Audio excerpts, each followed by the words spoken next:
네, 안녕하세요. 소개받은 이재현입니다. 처음에 그 이성호 박사님 연락받고 이거를 해야 되나 말아야 되나 고민을 되게 많이 했는데, 동남아시아 국가들도 그렇고 오세아니아 국가들도 그렇고 이 후쿠시마 오염수 방류에 대해서 크게 의견이 없습니다. 그러니까 우리 옛날에 인터넷 커뮤니티에서 저 악플보다 무서운 게 무플이라고 그러는데, 거의 무플 수준에 가깝거든요. 그래서 뭐를 발표해야 될지 발표할 내용을 찾는데도 좀 어려웠고요. 그래서 저는 또 동남아 국가들의 대응도 대응이지만, 그런 동남아 국가들을 우리가 어떻게 대해야 될 것인가, 어떤 전략을 가져갈 것인가에 조금 더 그 내용을 집어넣어서 이야기를 하겠습니다. 그리고 지역적으로 동남아뿐만 아니라 좀 개인적으로 관심 있는 호주하고 뉴질랜드까지 포함해서 좀 이야기를 하려고 합니다. 지금 말씀드린 것처럼 동남아시아의 반응은 거의 없습니다. 거의 유일하게 정부라든지 뭐 시민사회에서 반응을 그나마 보인 데들은 필리핀 정도에 불과합니다. 필리핀에서는 대통령실 대변인이 뭐 좋은 이야기죠. 하나의 에코시스템이고 우리 서로 연결돼 있고 그 다음에 오염시킨 사람이 책임져라 라는 이야기 정도 했고요. 필리핀 하원 부의장도 뭐 이거 공동으로 조사하자라는 제안도 했고, 그다음에 필리핀 영세 어민조합 참 많이 찾았습니다. 필리핀 영세 어민조합에서 무슨 이야기를 했는지까지 제가 찾을 줄은 몰랐는데 찾았습니다. 그래서 여기서도 그 일본의 그 자기네들하고 같은 입장을 가진 그런 단체들과 협력하겠다라는 이야기도 했었고요. 거꾸로 갔네요. 그리고 동남아의 반응 계속 보면 필리핀의 환경과 지속 가능한 도시 연구소, 이런 연구소가 있었나라는 생각이 드는데, 거기에서 했던 이야기 중에 하나가 결국에는 동남아시아 많은 국가들이 이 오염수가 동남아까지 흘러오지 않을 거라고 생각을 하고 마음을 놓고 있는 거 아닌가, 근데 결국에는 흘러올 거다라는 이야기하면서, 특히 잘 아시는 것처럼 2004년 그 인도양 쓰나미도 그렇고, 그 다음에 필리핀 같은 경우는 매년 엄청난 태풍으로 고통을 받고 있는데, 이런 심각한 자연재해가 있을 경우에는 그 오염수가 동남아시아까지 흘러 들어올 수 있다, 그 가능성을 배제할 수 없다라는 이야기 정도를 하고 있습니다. 그런데 이런 필리핀을 제외하고는 나머지 국가들은 거의 반응이 없습니다. 그렇다고 일본의 입장에 대해서 찬성을 하는 것도 아니고요, 후쿠시마 오염수라는 거에 대해서 별로 인지를 하지 않고 있는 그런 상황이라고 할 수 있습니다. 그래서 그럼 동남아시아는 이 동북아에서부터 멀리 떨어져 있지 않은데, 그리고 해양으로 연결되어 있는데 왜 이렇게 관심이 없을까? 첫 번째로 지리적인 요인을 좀 생각해 볼 수 있죠. 그 필리핀 정도, 여기 지금 그림에서 보시면은 저기 왼쪽 그림에 왼쪽이 맞을까요? 예, 보시는 거에서 왼쪽에 있는 그림에 보면 호주 바로 위에 이렇게 올라가면서 있는 그 초록색 섬들 몇 개가 필리핀인데, 필리핀의 이 태평양 쪽으로 면한 데 정도만 그 일본이랑 연결된 해류의 영향을 좀 받을까? 나머지 저 오른쪽에 보시는 사진 두 개는 남중국해, 그러니까 동남아 해양 국가들 대부분이 면하고 있는 남중국해에서 해류가 돌아가는 건데, 그 중에서 오른쪽 그림은 그 제가 지금 저 멀어서 잘 안 보이는데 6월에서 12월까지인가 해류가 돌아가는 거고, 저쪽 그림은 1월서부터 8월까지인가, 예, 뭐 그렇게 써 있습니다. 어쨌든 이렇게 해류가 바뀌면서 돌아가는데, 특징은 그 안에서 돈다는 거죠. 남중국해 안에서. 그렇기 때문에 남중국해 안에 면한 국가들은 설마 후쿠시마 오염수가 여기까지 오겠어 라는 생각을 하기 쉽다는 겁니다. 그래서 그런 이유 때문에, 지리적 요인 때문에 필리핀 외에는 자기들의 직접적 영향을 받지 않는다라고 생각하기 쉽고요. 더 중요한 거는 정치 경제적인, 그 다음에 대외 정책 요인이 크지 않나 싶습니다. 아까 발표해 주신 그 저 홍정민 선생님이나 전세영 선생님 다 이야기하셨지만, 미국이 중국을 견제하기 위해서 일본을 어떻게 대할 것인가라는 대외 정책 차원에서 좀 설명될 수 있고, 뭐 중국도 일본하고 관계가 안 좋고 그런 것 때문에 이제 더더욱 그 강력한 주장을 할 수 있는데, 동남아 국가들도 뭐 그런 거에 일부 영향을 받을 수 있습니다.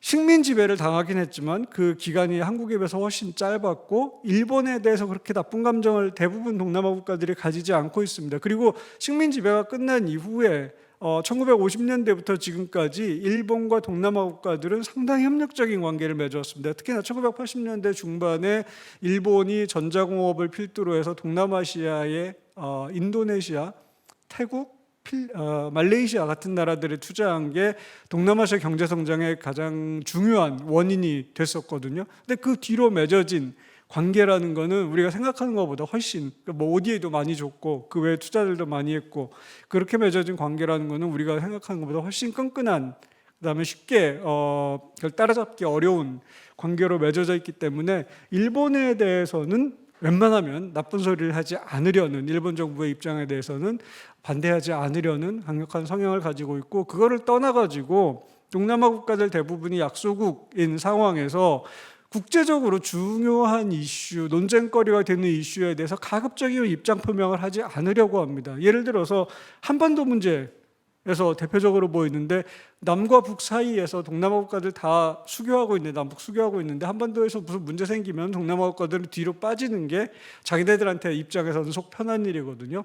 숟가락을 굳이 얹으려 하지 않는. 그래서 후쿠시마 문제에 있어서도 동남아 국가들이 이거를 자기네들이 옳다 그르다라고 판단을 하더라도 설사 하더라도 여기에 대해서 입장을 쉽게 표명하지는 않을 거다. 이게 동남아 국가들의 대외 정책에 있어서 기본적인 성향이기 때문에 지금 보이고 있는 저런 그 무플에 해당하는 입장은 충분히 이해가 간다. 맞든 틀리든.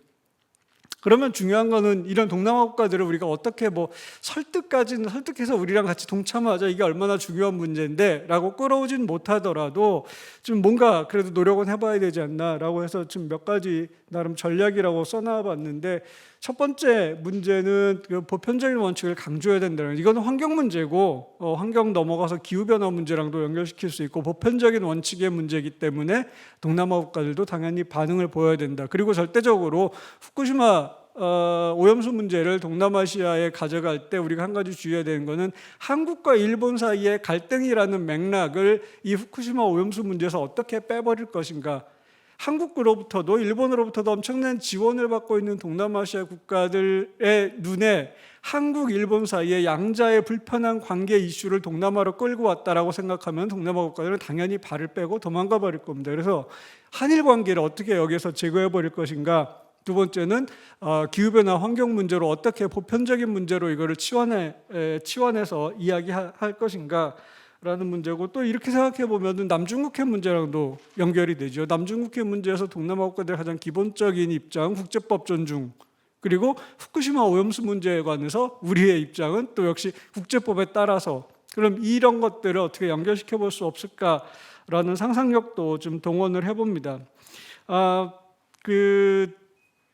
두 번째로는 역시 그 보편적 가치의 문제로 환경 문제로 치환하기 위해서는 동아시아 해양 환경 아까 필리핀에서 얘기했듯이 하나의 에코시스템이다라는 부분을 어떻게 강조할 것이냐 그리고 세 번째로는 아세안의 해양 협력과 어떻게 이 후쿠시마 오염수 문제를 연계할 것이냐 아까 지도에서 보신 것처럼 동남아 국가들이 대부분 다 해양에 면하고 있고 해양이 되게 중요한 그러니까 수산자원도 그렇고 자원도 그렇고 그들의 경제 성장에도 그렇고 해양이 엄청나게 중요한 국가들인데 그래서 해양 환경이라든지 해양 관련된 협력이 생각보다는 많이 발달해 있습니다. 여기 보시는 것처럼 아세안 소셜 컬처럴 커뮤니티라는 바운더리 안에 해양하고 바다 환경에 관한 그 협력을 위한 워킹그룹도 조직되어 있고요.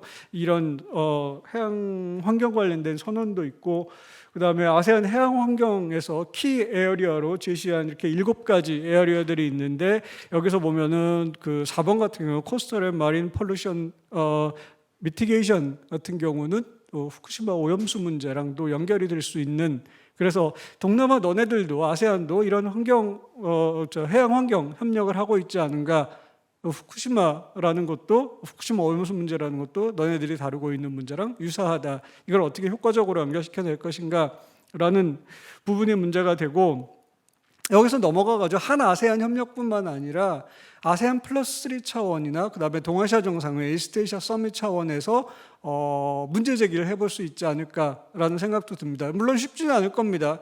결국에는 그 협력의 아젠다는 동남아 국가들이 아세안이 좌우하는 거기 때문에 아까 말씀드린 것처럼 일본하고 척을 지고 싶어 하지 않는 동남아 국가들 입장에서는 이 후쿠시마 오염수 문제를 아세안 플러스 3나 이스트에이시아 서밋의 아젠다로 올리기는 쉽지는 않을 겁니다. 그럼에도 불구하고 좀 한번 노력해 볼 필요는 있을 것 같다라는 생각이 듭니다. 그리고 다음으로 넘어가면은 이제 오세아니아 지역. 저는 생각보다 오세아니아 지역에서 호주나 뉴질랜드, 그다음에 남태평양 국가들은 좀 반응이 있을 줄 알았는데 동남아 국가들이랑 별반 차이가 없는 수준입니다.